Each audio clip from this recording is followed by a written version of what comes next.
आ जाओ भाई, ये वही पेपर है जो हम 2012 का पेपर डिस्कस कर रहे थे।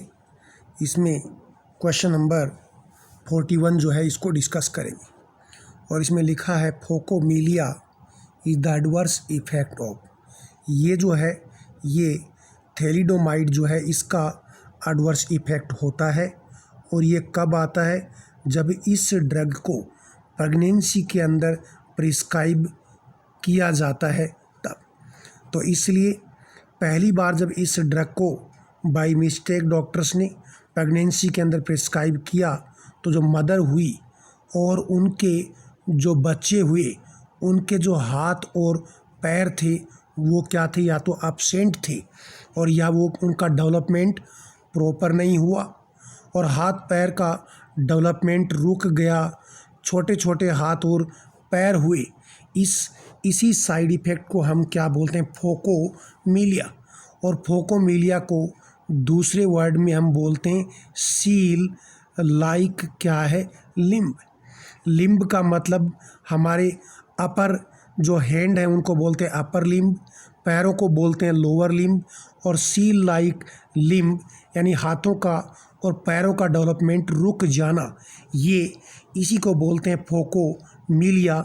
ये थैलिडोमाइड का साइड इफ़ेक्ट। और उसके बाद से इस ड्रग को प्रेगनेंसी के दौरान एब्सोल्युटली कॉन्ट्रा इंडिकेट किया जाने लगा। उसके बाद बात करते हैं क्वेश्चन नंबर क्या है 42। इसमें लिखा the term iatrogenic related to. तो आइट्रोजेनिक जो वर्ड है इसका मतलब होता है ड्रग इंड्यूस्ड डिजीज़ या इसका मतलब होता है फिजिशियन इंड्यूस्ड, क्योंकि जो ड्रग हैं इनको एक फिजिशियन प्रिस्क्राइब करता है। तो ये ड्रग इंड्यूस्ड और फिजिशियन इंड्यूस डिजीज़ जो है इनको लैटिन टर्म में आइट्रोजेनिक बोलते हैं। जैसे मैं आपको ये बताऊं कि यदि कोई पेशेंट ज़्यादा स्टीरॉयड काम में ले और लगातार कोई पेशेंट यदि स्टीरॉयड यूज़ कर रहा है तो इसकी वजह से वैसे तो बहुत सारे साइड इफ़ेक्ट होंगे, लेकिन स्टीरॉयडल ड्रग का एक कॉमन साइड इफ़ेक्ट है, वो क्या है, अल्सर। तो आप कह सकते हैं कि स्टीरॉयड को लंबे टाइम काम में लेने से अल्सर हो जाता है।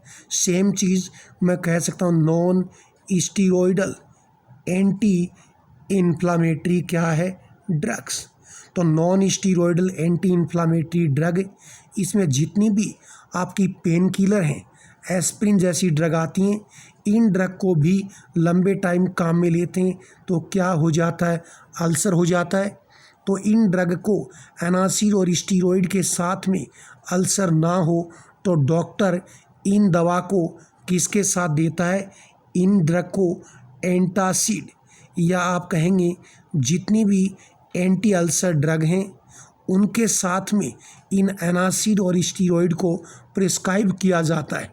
क्योंकि ये ड्रग अल्सर करते हैं और एंटासिड देंगे तो अल्सर होने की टेंडेंसी क्या है, कम होगी।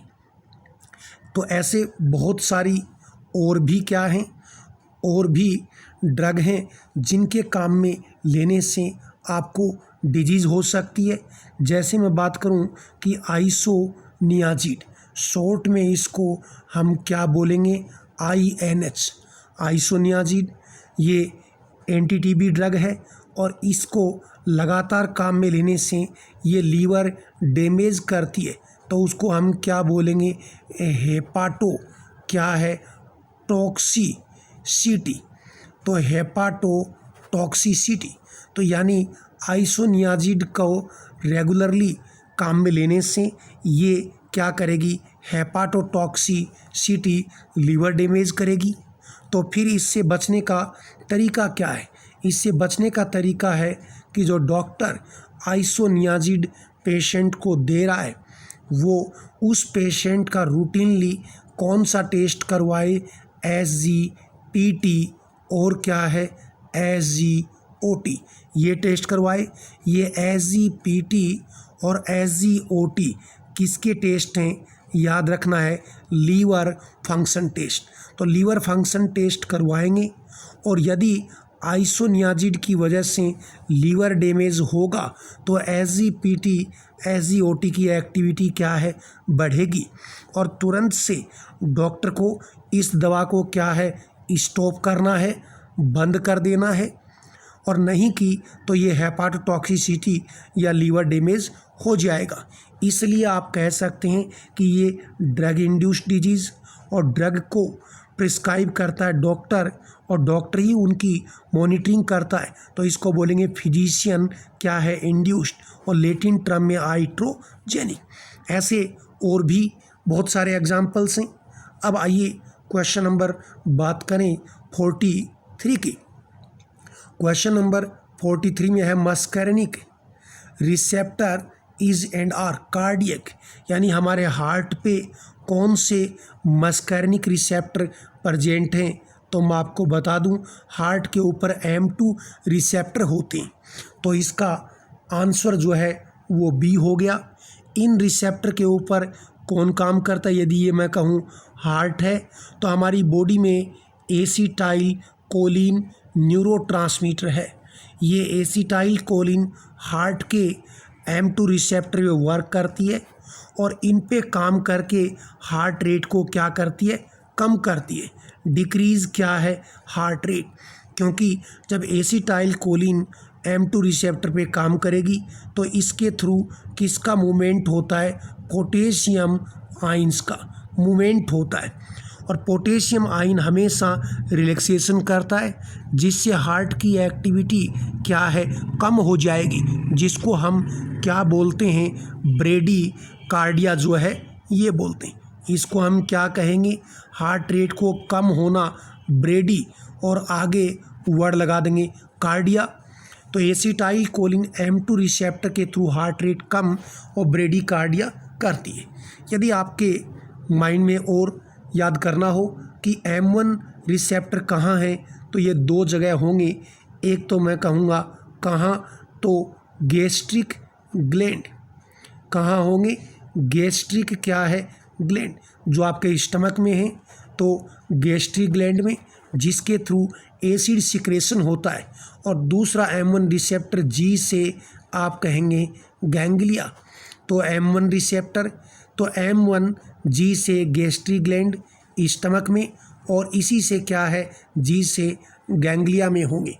और यदि हम M3 रिसेप्टर की बात करें तो ये रिसेप्टर कहाँ होंगे, दूसरी जो ग्लैंड है एक्सोक्राइन, एक्सोक्राइन जो ग्लैंड है, जिसमें आप जैसे कहेंगे हमारी आँखों के अंदर कौन सी ग्लैंड है, लैक्रीमल ग्लैंड है, तो आँखों में लैक्रीमल ग्लैंड है।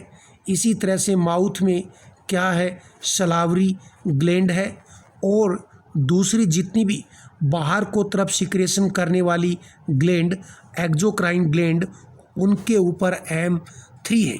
जबकि M1 कौन सी, गैस्ट्रिक ग्लैंड, जो भी एक्सोक्राइन है, लेकिन गैस्ट्रिक ग्लैंड पे M1 और बाकी एक्सोक्राइन ग्लैंड के ऊपर M3।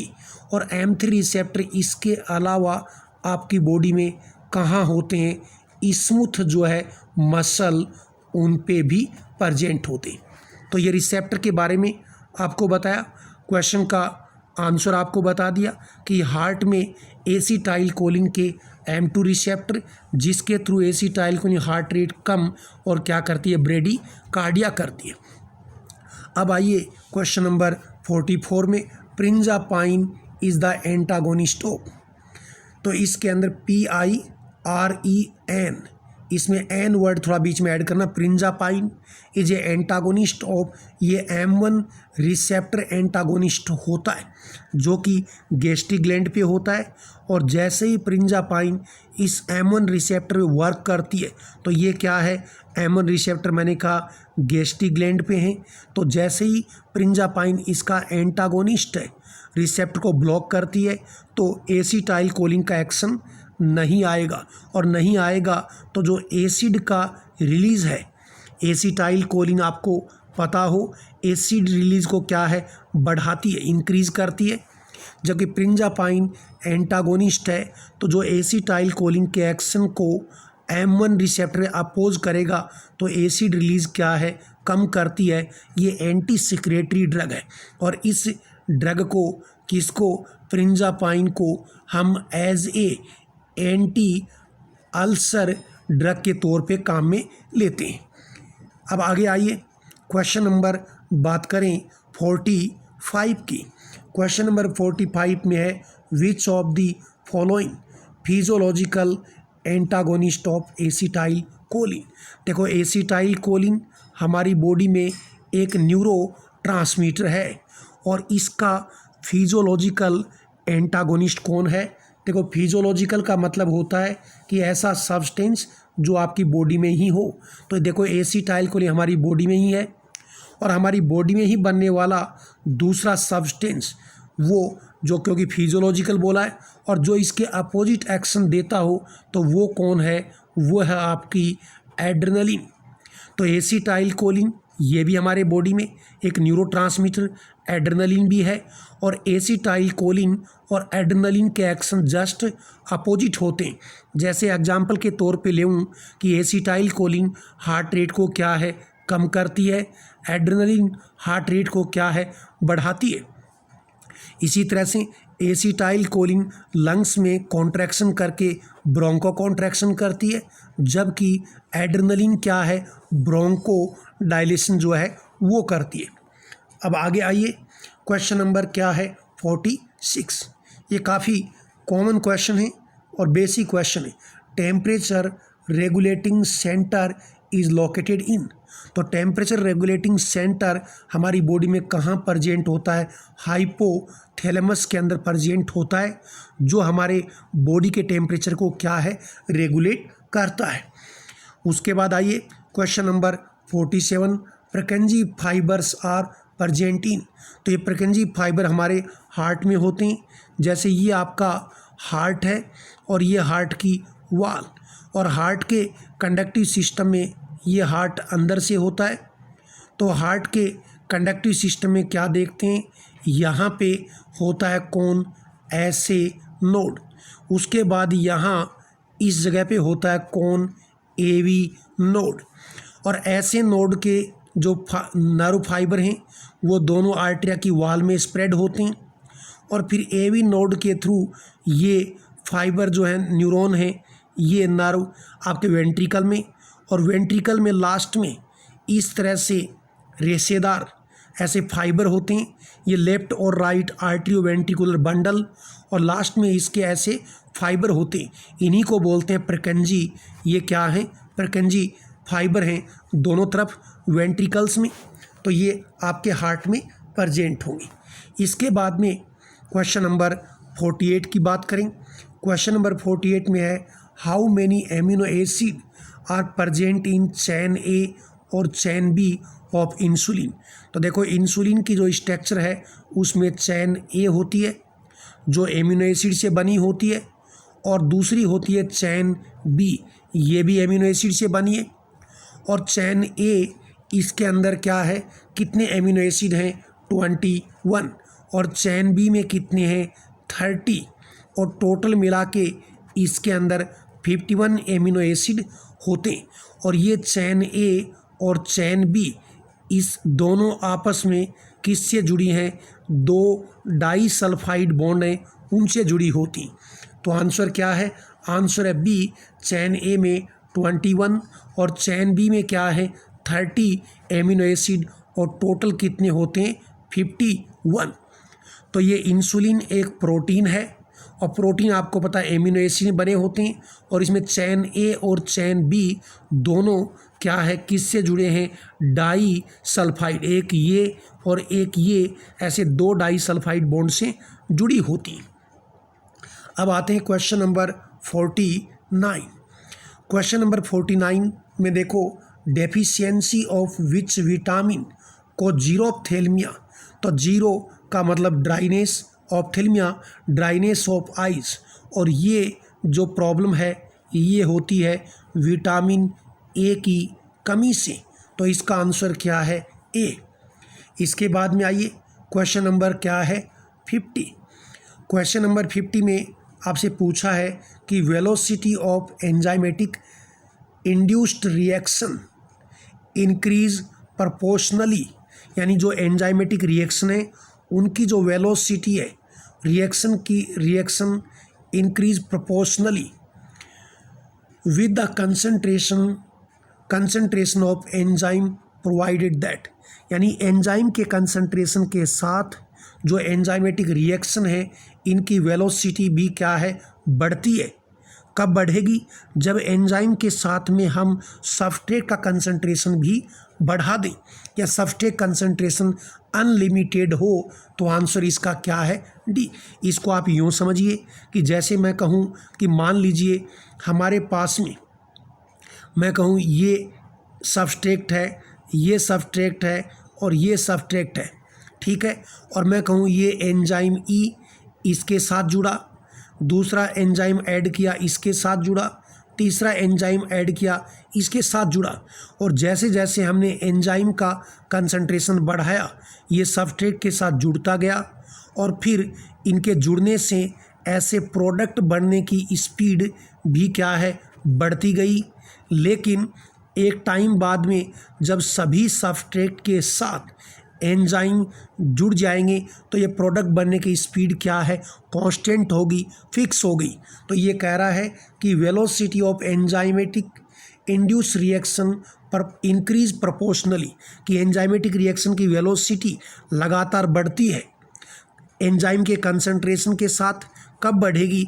जब आप सब्सट्रेट का कंसंट्रेशन भी क्या है, ऐसे बढ़ाते जाएं, या सब्सट्रेट का कंसंट्रेशन अनलिमिटेड है तो जैसे जैसे मैं एंजाइम का कंसंट्रेशन बढ़ाते जाऊंगा वो सब्सट्रेट के साथ जुड़ते जाएंगे और प्रोडक्ट के बनने की स्पीड भी लगातार प्रोपोर्शनली क्या है, बढ़ती जाएगी। तो इसलिए इस क्वेश्चन का 50 का आंसर क्या बताया, इसका आंसर हुआ ये 50 का क्वेश्चन का आंसर क्या है, डी, कि जैसे जैसे हम एंजाइम का कंसंट्रेशन बढ़ाएंगे तो सब्सट्रेट का कंसंट्रेशन भी अनलिमिटेड होना चाहिए, तो रिएक्शन की स्पीड भी क्या है, बढ़ जाएगी। अब आइए क्वेश्चन नंबर 51 में, विच of the following conversion require involvement of ATP, यानी ये 4 रिएक्शन दी हैं आपको, इनमें से कौन सी रिएक्शन है जिसमें एटीपी की रिक्वायरमेंट होती है, एनर्जी की रिक्वायरमेंट होती है। सिर्फ आप इन रिएक्शन को देखिए, देखो इसमें ये देखो 2 फॉस्फो और ये फॉस्फो, ये 2 नंबर पे फास्फोरस है, यहाँ भी फास्फोरस है, कोई फास्फोरस में बदलाव नहीं हुआ। ये ग्लूकोज 6 फॉस्फेट, फ्रुक्टोज 6 फॉस्फेट, यहाँ भी फास्फोरस, यहाँ भी जुड़ा हुआ है, यहाँ भी कोई बदलाव नहीं। इसमें देखो ये लिखा 3 फॉस्फो, ये 2 फॉस्फो, इसका मतलब क्या है, इसका मतलब फास्फोरस 3 से 2 नंबर की पोजीशन पे आया है। नंबर में कोई फास्फोरस का नंबर न तो बढ़ा न घटा है, उसकी पोजीशन क्या है, चेंज हुई है। और जब पोजीशन चेंज होती है तो आपको पता हो तो एंजाइम लगता है म्यूटेस, और इसमें कोई एनर्जी का कंजप्शन वगैरह नहीं होता। लेकिन जो ऑप्शन आपको डी दिख रहा है इसमें क्या है, फ्रुक्टोज 6 फॉस्फेट, और यहाँ लग गया फ्रुक्टो 1,6 डाईफॉस्फेट, एक फास्फोरस यहाँ ऐड हुआ है। और ये कैसे ऐड हुआ है, तो नीचे मैं जो रिएक्शन लिख रहा हूँ कि एक एटीपी का मॉलिक्यूल एडेनोसिन ट्राईफॉस्फेट, और वो इस तरह से इस रिएक्शन में जुड़ा होता है, और ये एटीपी जो है टूट के कन्वर्ट हो जाता है एडेनोसिन डाईफॉस्फेट में। देखो ये है ट्राई, 3 फास्फोरस हैं, और यहाँ आ गया एडेनोसिन डाईफॉस्फोरस, 2 फास्फोरस, तो एक फास्फेट ग्रुप जो है ये किसको देता है, इसको दे देता है। तो यहाँ आप कह सकते हैं इस रिएक्शन के अंदर 1 एटीपी मॉलिक्यूल क्या है, कंज्यूम हुआ है। तो ये आंसर क्या हो गया, डी। तो ये आपका बायोकेमिस्ट्री का क्वेश्चन है। अब इसके बाद में आइए क्वेश्चन नंबर 51 की बात करें। ये क्वेश्चन भी आपके बायोकेमिस्ट्री से ही है। और क्वेश्चन नंबर 52 की बात करें तो ग्लाइकोलाइसिस साइकिल अकर्स इन, तो ग्लाइकोलाइसिस साइकिल साइटोप्लाज्म में होता है, याद रखना। और यदि एक क्रेब साइकिल की बात करता तो मैं कहता माइटोकॉन्ड्रिया में होता। अभी आंसर इसका बी है। इसके बाद में क्वेश्चन नंबर क्या है 53, mark the correct statement mark करो। ये कह रहा लैक्टोस एक नॉन रिड्यूसिंग शुगर है, नहीं, गलत है। और आपको याद रखना है, देखो जितने भी आपके मोनोसेकेराइड हैं वो सब रिड्यूसिंग होते हैं। उसके बाद जो डाइसेकेराइड हैं उसमें याद करते हैं मोहन लाल सुखाड़िया, यानी माल्टोस, लैक्टोस, सुक्रोस। इसमें ये जो सुक्रोस है ये नॉन रिड्यूसिंग शुगर है, बाकी सब रिड्यूसिंग है। और जो पॉलीसेकेराइड होते हैं वो भी नॉन रिड्यूसिंग होते हैं। तो नॉन रिड्यूसिंग शुगर में कौन आएंगे, या तो मैं पॉलीसेकेराइड का नाम ढूंढूंगा, और या फिर डाइसेकेराइड में ओनली सुक्रोज जो है वो नॉन रिड्यूसिंग है। बाकी जितने भी मोनोसेकेराइड और बाकी जितने भी आपके डाइसेकेराइड, मोहनलाल, ये सब क्या है, रिड्यूसिंग है। अब इसका आंसर देख लेते हैं। तो देखो लैक्टोस तो रिड्यूसिंग होती है, तो ये आंसर सही नहीं है। सुक्रोज क्या है, रिड्यूसिंग। सुक्रोज मैंने अभी कहा था मोहनलाल सुखाड़िया, इसमें सुक्रोज क्या है, नॉन रिड्यूसिंग, तो ये आंसर भी नहीं है। फिर maltose is a invert sugar, नहीं, इनवर्ट शुगर जो है, या तो इनवर्ट शुगर आप किसको बोलें, या तो इनवर्ट शुगर मैं ये कहूँ आप सुक्रोज को बोलें, यदि ऑप्शन में सिर्फ सुक्रोज ही है तो। और नहीं तो मैं आपको बता दूं, सुक्रोज को जब गर्म करते हैं तो ये टूटती है ग्लूकोज और फ्रुक्टोज में। तो सुक्रोज के जो हाइड्रोलाइटिक प्रोडक्ट हैं ग्लूकोज और फ्रुक्टोज, इनका जो मिक्सर होता है, इस मिक्सर को हम क्या बोलते हैं, इसको बोलते हैं इनवर्ट शुगर। तो देखो एग्ज़ाम में ऑप्शन में या तो ये आता है कि इनवर्ट शुगर क्या है, तो यदि मैं सीधी करेक्ट की बात करूं तो ये है ग्लूकोज फ्रुक्टोज का जो मिक्सर है ये इनवर्ट शुगर है। या मैं कहूं सुक्रोज के जो हाइड्रोलाइटिक प्रोडक्ट हैं वो इनवर्ट शुगर हैं। और लेकिन ग्लूकोज फ्रुक्टोज ना हो तो आंसर आपको क्या करना है, सुक्रोज करना है। तो ये भी आपका आंसर नहीं है, मतलब वो इस 53 के अकॉर्डिंग। अब maltose is a reducing disaccharide, ये बिल्कुल सही है जो मैं बता रहा था, डाइसेकेराइड मोहन लाल सुखाड़िया, ये माल्टोस लैक्टोस दोनों रिड्यूसिंग, जबकि सुक्रोज क्या है, नॉन रिड्यूसिंग शुगर होती है। बायोकेमिस्ट्री का क्वेश्चन है। इसके बाद में क्वेश्चन नंबर 54 की बात करें, पटेला बोन इज प्रेजेंट इन।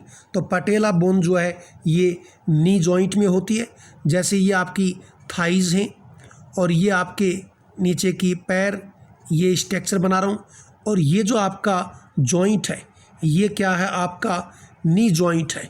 और इस जॉइंट में ये ऊपर कैप जैसी जो स्ट्रक्चर है ये क्या है, ये होता है पटेला, जिसको बोलते हैं नी कैप। जो पटेला इसका दूसरा नाम क्या है, ये क्वेश्चन इस तरह से भी आता है कि कौन सी बोन नी कैप के नाम से जानते हैं। तो ये जो जॉइंट है ये आपका नी जॉइंट है और इसके ऊपर ये कैप है, ये क्या है, पटेला। इसके बाद में क्वेश्चन नंबर आइए 55 की बात करें।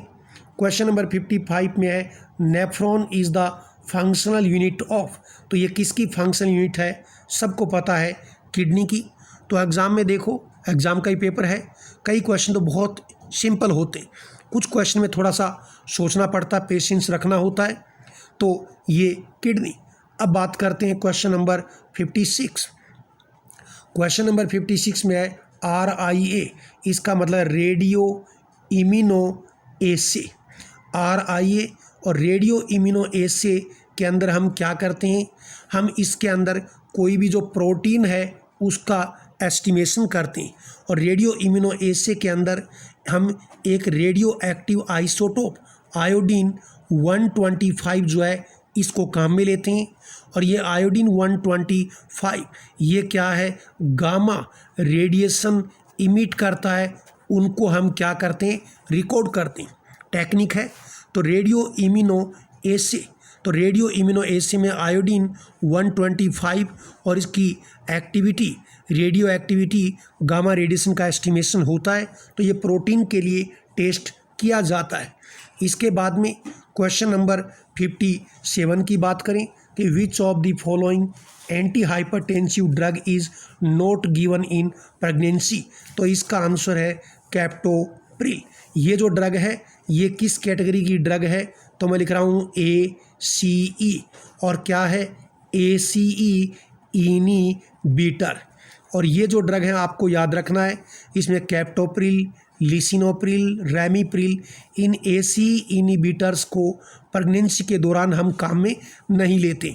और यदि आप लेंगे तो जो मदर नहीं, उसके अंदर जो फीटस है, उस फीटस की जो किडनी का डेवलपमेंट है वो नहीं होगा, उसके जो लंग्स हैं उनका डेवलपमेंट भी क्या है, कम होगा। इसलिए ये टेराटोजेनिक ड्रग आती है।